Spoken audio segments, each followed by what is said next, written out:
કુંવરવાનો મનોરથ કેમ વલ્લભકુળ હોય ત્યારે જ થાય છે? આપણે ત્યાં બે મનોરથ એવા છે કે જ્યારે વલ્લભકુળ બિરાજતા હોય ત્યારે 56 ભોગ અને કુંવર, આ બે મનોરથ વલ્લભકુળ વગર નથી થતા. એવું પરંપરા આપણી ભાવનાની પ્રણાલિકા છે. કારણ કે આ બંને મનોરથો સ્વામીજી પ્રધાન છે અને આપણે ત્યાં સ્વામીજી રૂપ શ્રી વલ્લભને માન્યા છે, વલ્લભકુળને માન્યા છે. અને એટલા માટે સ્વામીજી પ્રધાન મનોરથ હોવાને કારણે વલ્લભકુળ ભોગ ધરે ત્યારે જ એ મનોરથ સિદ્ધ થતો હોય છે, એવું આપણે ત્યાં ભાવ પ્રકાશ છે. અને એટલા માટે સ્વામીજી રૂપ વલ્લભને માની એમની હાજરીમાં આ મનોરથ ગોપીજનો વૈષ્ણવતો કરે છે. પુષ્ટિ માર્ગમાં મંગલાચરણનું શું મહત્વ છે અને એ શા માટે કરવો જોઈએ? મંગલાચરણ આખા હિન્દુ ધર્મમાં એનું મહત્વ છે, પણ આપણું મંગલાચરણ જેમ આપણે કહીએ, ખરેખર મંગલાચરણ જે આપણે બોલીએ છીએ એ કોઈ ગ્રંથ નથી. એ જુદા જુદા ગ્રંથોમાં આચાર્યો જ્યારે ટીકા લખી ત્યારે એ મંગલાચરણના જુદા જુદા શ્લોકો લખેલા છે. જેમ ચિંતા સંતાન હંતારો આ બધા શ્લોક છે ને, તો એ નવરત્નની ટીકાના મંગલાચરણ છે, ગુસાઈજીએ લખેલા. યદનુગ્રહતો જંતુ સર્વ દુઃખાતિગો ભવે તમહમ સર્વદા વંદે શ્રીમદ વલ્લભ નંદનમ. તો આ તો ગોપીનાથજી માટે ગુસાઈજીએ લખ્યું છે. તો એ ગુજરાત પછી નમામિ હૃદય શેષે કે આ બધા છે એ બધા સુબોધનીજીના દસમસ્કંદના ચતુર્વિશ એના મંગલાચરણ છે. પણ કોઈ પ્રાચીન આચાર્ય આ બધા શ્લોકોનું સંકલન કરી અને એક મંગલાચરણનો પ્રારંભ કર્યો તો પરંપરાથી હવે એ મંગલાચરણ રૂપે ઓળખાવા લાગ્યું. તો એમ જોવા જાવ તો એક એક શ્લોકનું મહત્વ બતાવી શકાય. સૌથી પહેલો શ્લોક જ્યારે બોલતા હો ત્યારે મહાપ્રભુજીનું સ્મરણ કરો. કારણ ચિંતા સંતાન હંતારો યત પાદાંબુજરેણ, જેના ચરણની રજના સ્મરણ માત્રથી સમગ્ર ચિંતા સંતાન એટલે ચિંતાની પરંપરાઓ વણાઈ જાય છે, એવા મારા શ્રી વલ્લભને હું વંદન કરું છું. એટલે પહેલો શ્લોક જ્યારે બોલો ત્યારે મહાપ્રભુજીને યાદ કરો. કારણ કે મંગલાચરણ ક્યારે આપણું થાય? જો આપણે ત્યાં શાસ્ત્રોમાં એવો વિધાન છે, બે કારણથી મંગલાચરણ કરવામાં આવે. એક, જે કરવા જઈ રહ્યા છીએ એમાં કોઈ વિઘ્ન ના આવે, અને આ કરીને જે પામવા જઈએ છીએ એ ફળમાં કોઈ વિઘ્ન ના આવે. એને કારણે કોઈ પણ શાસ્ત્ર, કોઈ પણ ગ્રંથ, કોઈ પણ સત્કાર્ય કરો એના પહેલા મંગલાચરણ કરવામાં આવે. મંગલાચરણ એટલે પ્રભુનું સ્મરણ કરવામાં આવે. શાસ્ત્રોમાં સંસ્કૃત સાહિત્યમાં 3 પ્રકારના મંગલાચરણ કયા છે: નમસ્કારાત્મક, આશીર્વાદાત્મક અને વસ્તુ નિર્દેશાત્મક. સંસ્કૃત સાહિત્યનો પરિચય આપું તો આ 3 પ્રકારના 3 ટાઈપના મંગલાચરણ દરેક શાસ્ત્રોમાં હોય. ક્યાંક નમસ્કારાત્મક હોય કે હું આપને વંદન કરું છું, નમામિ યમુનામ, મંગલાચરણ કહેવાય. યા નમામિ હૃદય શેષે, મંગલાચરણ નમન કર્યું. ક્યાંક આશીર્વાદાત્મક, પોતે આશીર્વાદ માંગ્યા હોય કે અમને એવા આશીર્વાદ આપો, અમને આવી આકાંક્ષા છે, આશીર્વાદની યાચના હોય. અને ત્રીજું મંગલાચરણ વસ્તુ નિર્દેશાત્મક, એટલે કે જે ગ્રંથ ગાવા જઈ રહ્યા છીએ એમાં સબ્જેક્ટ શું છે, એનો વસ્તુ નિર્દેશ શું છે, એનો સંકેત મંગલાચરણમાં કરી દીધો. તો આ 3 ટાઈપના મંગલાચરણ. પણ મંગલાચરણ એટલા માટે કે તમે જે કરવા જાઓ છો, તમારી ભક્તિ હોય, સત્કાર્ય હોય, લૌકિક કાર્ય હોય, એટલે કે સૌથી પહેલા પ્રભુને વંદન કરવા, એ આપણું મંગલાચરણ. પ્રભુને યાદ, મંગલમ ભગવાન વિષ્ણુ મંગલમ ગરુડધ્વજ. યા કીર્તન સાહિત્યનો ઉલ્લેખ કરું તો મંગલ રૂપ નિધાન સામરો, મંગલ રૂપ નિધાન, મંગલના નિધિ પરમાત્મા છે. અને શાસ્ત્ર એમ કહે છે કોઈ પણ કામ કરતા પહેલા ભગવાનને યાદ કરો તો તમારું બધું જ મંગલ થાય. તો એને કહેવાય મંગલાચરણ. પહેલા પ્રભુને યાદ કરવા, જેથી જે કરો છો એમાં કોઈ વિઘ્ન ના આવે, અને એ કરીને જે પ્રાપ્ત કરવા ઈચ્છો છો એ પ્રાપ્તિમાં કોઈ વિઘ્ન ના આવે. એટલા માટે મંગલાચરણ કરે. પાળતું પ્રાણી પેટ્સ કેમ ઘરમાં રાખી શકાય નહીં? એટલે પાલતું શું રાખ્યું છે? જેમ આપણે શ્વાન રાખતા હોય કે બિલાડી રાખતા, જુદા જુદા પ્રકાર છે. આપણે ત્યાં જુદી જુદી માન્યતાઓ અને જુદી જુદી પ્રકાર છે. એટલે વ્યક્તિગત નિષ્ઠા ઉપર આવે. કારણ કે અમુકને યમના વાહન કયા છે, એટલે શુકન શાસ્ત્ર જે માનતા હોય એના પર બધું છે. એટલે મૂળ વાત છે કે તમે શાસ્ત્રોની આજ્ઞા કેટલી સ્વીકારો છો, કોઈ ઘણીવાર નોન વેજીટેરિયન પ્રાણી હોય કે હોય, અને ઘણા બધા કારણ હોય છે. રાખી શકાય નહીં એવું તો ના કહેવાય, પણ રાખીએ તો કેવું રાખવું જોઈએ, કઈ રીતે રાખવું જોઈએ, એની ચર્ચા કરી છે. કારણ કે આપણે ત્યાં તો અનેક જગ્યાએ અનેક પ્રકારની ઉલટાના ઘણી વાર પ્રાચીન આચાર્ય વાળમાં તો ઘણા બધા પશુ પક્ષી આદિની સુરક્ષા કરતા ગૌશાળા આદિ રાખીએ છીએ, મદદ કરીએ છીએ.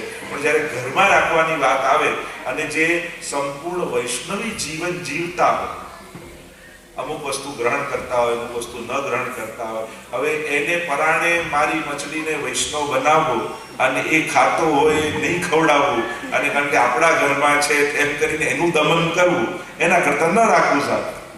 કોઈને પણ બંધનમાં રાખવાનો વિચાર શા માટે? ઘણીવાર એમ થાય કે સગાવાલા જોડે ન ફાવતું હોય પણ આખો દિવસ એને સાચવવામાં કાઢતો હોય, તો એ જે ભગવાને આપ્યા છે એને સાચવી લઈએ, એને પ્રેમ હું આપી લઈએ તોય ઘણું છે. સૌથી પહેલા પાળવાનો કોન્સેપ્ટ સાચો છે કે નહીં એના ઉપર ચર્ચા થવી જોઈએ કે તમારો પ્રેમ એ કોઈના બંધનનું કારણ તો નથી બનતો ને, એનો વિચાર. આપણે બોલે ના ના અમારે તો બહુ સારો વિચારો, ક્યાંય કઈ ના ખાય, પણ એને તે ખાવું જ છે, એ તે પ્રાણી જ છે, એ રીતે બન્યો છે. તમે પરાણે નથી કરતા, પરાણે પેલું કરવા માંગો છો, તમે એને ટ્રેન કરો છો. એટલે મૂળ કોન્સેપ્ટ એ છે કે કોઈને આપણા ગમે છે, આપણને મજા આવે છે, એના માટે કોઈને બંધનમાં રાખવું એ યોગ્ય કે અયોગ્ય, સૌથી પહેલા એની ચર્ચા થવી જોઈએ, અને પછી આપણા ઘરમાં શું રાખવું એની ચર્ચા. એટલે આ બહુ સ્વતંત્ર વ્યક્તિગત પ્રશ્ન છે કે આપણે કેવા પ્રકારની લાઈફસ્ટાઈલ જીવીએ છીએ, આપણને કેમ જરૂર છે, શેના માટે જરૂર છે, આ બધી જ ચર્ચા એની પાછળ આવી. આગળનો જે ક્વેશ્ચન છે જેજેશ્રી, કે મને પણ ઘણીવાર ક્વેશ્ચનનું થાય છે, પણ હવે કેવું લગ્ન થઈ ગયા, એક છોકરો છે એટલે પછી હું બોલતો નથી, જવા દઉં છું. પણ હવે જે ક્વેશ્ચન છે મને પણ થોડોક ક્યારેક આમ શંકા આવે, મને પણ ક્યારેક થાય કે જાણવા મળે તો સારું. ક્વેશ્ચન છે દુનિયાનું સર્જન કેવી રીતે થયું અને કોણે કર્યું? આપણે ત્યાં તો ભાગવતજીમાં જેને શ્રદ્ધા છે, ગીતાજીમાં જેને શ્રદ્ધા છે, તો આપણે ત્યાં સ્પષ્ટ ભગવાન સચ્ચિદાનંદ રૂપાય વિશ્વોત્પત્યાદિ હેતવે તાપત્રય વિનાશાય શ્રી કૃષ્ણાય વયમ નમઃ. જે પરબ્રહ્મ પુરુષોત્તમ પરમાત્મા શ્રી કૃષ્ણ છે, એમના દ્વારા સર્જન, પાલન અને વિસર્જન થાય છે, અને પરમાત્મા જ કરાવનારો છે અને ચલાવનારો છે. આપણી માન્યતા પ્રમાણે ભગવાન જ સર્જન છે.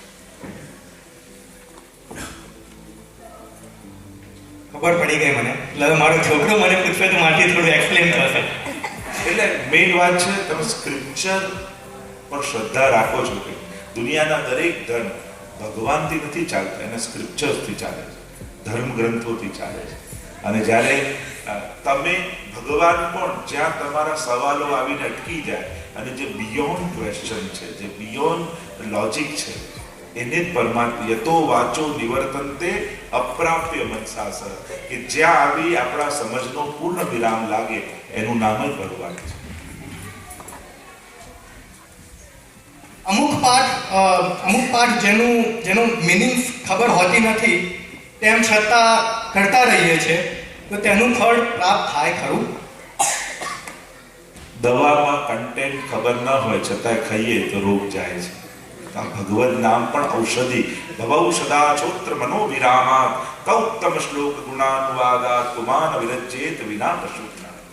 ભાગવતજીના દશમ સ્કંદના પ્રારંભમાં જ કહ્યું આ ભગવાનનું નામ એ ભવૌષધિ છે, આ ભવ રોગને દૂર કરનારી ઔષધિ છે. અને એટલા માટે ભલે ખબર નથી પણ પાઠને ખબર છે, ભગવાનને ખબર છે કે આ કરી રહ્યો છે. એટલે ભાગવતજીમાં પણ અજામિલનું આખ્યાન આવે છે, ત્યારે એમાં કહ્યું અજ્ઞાનાદ અથવા જ્ઞાનાદ ઉત્તમ શ્લોક નામ યત સંકીર્તિતમ અગમ પુરુષો દહે વેદો યથાનલ. ભગવાનનું નામ અગ્નિ જેવું છે. અગ્નિમાં જાણતા લાકડું નાખો કે અજાણતા પડી જાય, અગ્નિ તો બાળી જાય. ભગવત નામ પણ એવું જ છે. ભાય કુભાય અનકાલસરુ માં તુલસીદાસજી માનસમાં કહે મહાપ્રભુજી કે ભક્ત દ્રોહે ભક્ત્યા ભાવે ભક્તિશ્ચાતિક્રમે કૃતે અશક્ય વા સુશક્ય વા સર્વથા શરણમ હરિ. ભક્તિના અભાવમાં કરો, સમજમાં કરો, ગેરસમજમાં કરો. ભગવદ નામ ક્યારે પણ લીધેલું નકામું જતું નથી. એટલે અભાવે પણ કરો, ફોર્સથી કરાવો, પ્રેમથી કરાવો, સમજીને કરો, ગેરસમજમાં કરો, ભગવાનનું નામ ક્યારેક ફલે. ઉલટા સુલટા વાવીએ જો ખેતી મેં બીજ.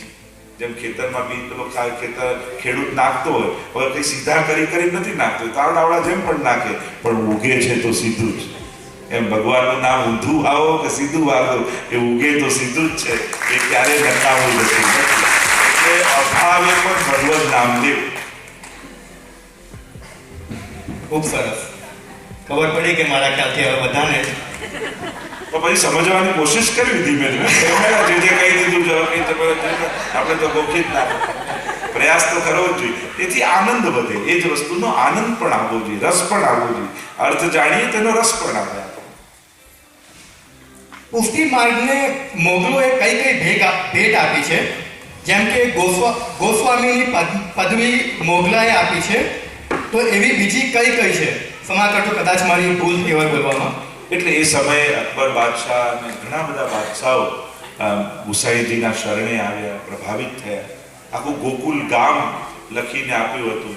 ન્યાય કરવાનું ફરમાન ગુસાઈજીને આપ્યું હતું કે એ સમયે ન્યાય ગુસાઈજી કરી આપતા.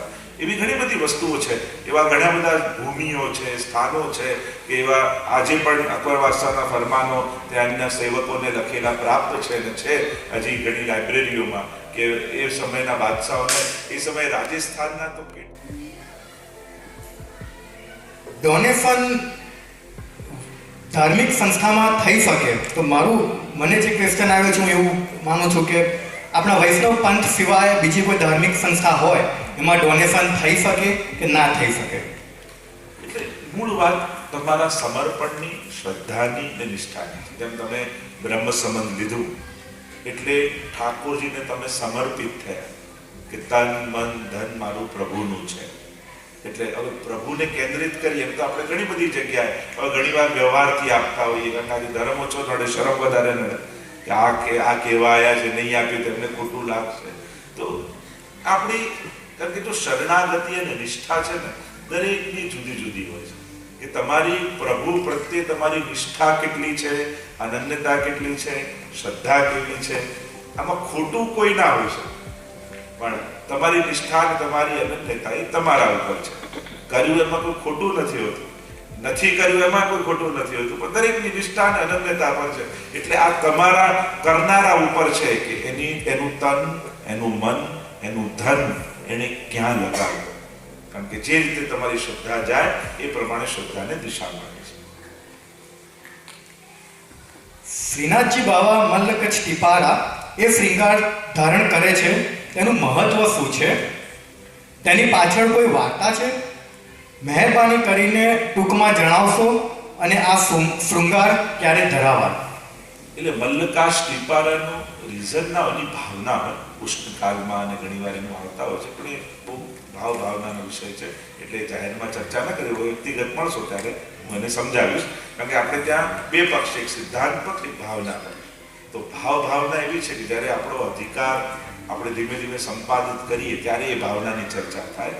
તો આપણે ત્યાં રીઝન નથી, પણ ઉષ્ણકાળમાં તમને એ ખ્યાલ છે મલ્લકાશ કેવું હોય કે જેમ કરીને ધર્યું ઉષ્ણકાળમાં નાના બાળક પહેરે એવા પ્રકારનું એક વસ્ત્ર હોય છે અને એની ઉપર મસ્તક પર ટીપારાનો શૃંગાર આવતો હોય છે. અને ટીપારાની આખી ભાવના છે, બહુ ભાવાત્મક હોય એટલે જાહેરમાં નથી કહેતા, પણ આ પ્રભુના એક પ્રકારના વસ્ત્ર છે જે ઉષ્ણકાળમાં વિશેષ રૂપે પ્રભુ ધરતા હોય છે. તિલક હાથ પર થાય છે, છાતી પર થાય છે અને કપાળ પર થાય છે. તો એવું થાય છે અને તેનું મહત્વ કે કારણ શું છે? એટલે એમ તિલક તો બારે અંગમાં કરવાનું હોય, શાસ્ત્ર તો એવી આજ્ઞા કરે છે. તો બારે અંગમાં તિલક થતું હોય, એના કોઈ વિધાન હોય છે, પ્રકાર હોય છે. તો આપણે ત્યાં દેવો ભૂતવા દેવમ યજેત, આપણા 12 અંગમાં પરમાત્માનું સ્થાપન કરવામાં આવે તિલક કરી. તિલક જ નહીં, શંખ ચક્ર ગદા પદ્મ એવી મુદ્રાએ ધરાવવામાં આવે. કારણ કે 12 અંગ આપણે ત્યાં માનવામાં આવ્યા છે પરમાત્માના અને જીવના. અને એટલા માટે કે 108 બી આપણે કહીએ એમના ઉદા ભક્તિ છે અને 12 અંગ છે. એટલે 12 નવા 108. એટલે સર્વાંગની આપણી ભક્તિ, સર્વાંગમાં નવધા ભક્તિ આપણે સિદ્ધ થાય. એટલે 108 મણકા અને 108 નામને હોય છે. અને સર્વાંગ ભક્તિ પરમાત્માના 12 અંગ અને નવધા ભક્તિ. તો તિલક પણ 12 અંગમાં કરવું જેથી દરેક અંગમાં પરમાત્માનું સ્થાપન કરીએ, જેથી આપણું શરીરનું દરેક અંગ ભગવાનની ભક્તિમાં એનો પ્રયોગ થાય, એની લૌકિકતાનો નાશ થાય, એને અલૌકિક બનાવવાનો આ પ્રકાર છે. અને લૌકિક દેહથી અલૌકિક પરમાત્માની ભક્તિ થઈ શકતી નથી. એટલે સૌથી પહેલા આપણે આ ચરણામૃત લઈએ, કંઠી ધારણ કરીએ, તિલક કરીએ, ખરેખર તો એ પાંચે તત્વોની શુદ્ધિ કરીએ છીએ. પૃથ્વી, જળ, તેજ, વાયુ, આકાશ આની શુદ્ધિ કરવામાં આવે. એટલે કે આ પંચ તત્વ શુદ્ધ થયા, એમાંથી લૌકિકતાનો નાશ થયો, અલૌકિકતાનું સ્થાપન થયું. હવે આપણો દેહ ભગવત સ્પર્શનો અધિકારી થયો, હવે આપણો દેહ સેવાનો અધિકારી થયો. એટલે આ દેહની લૌકિકતાનો નાશ કરી અલૌકિકતા સંપાદિત કરવા માટે આ સ્થાપન કરવામાં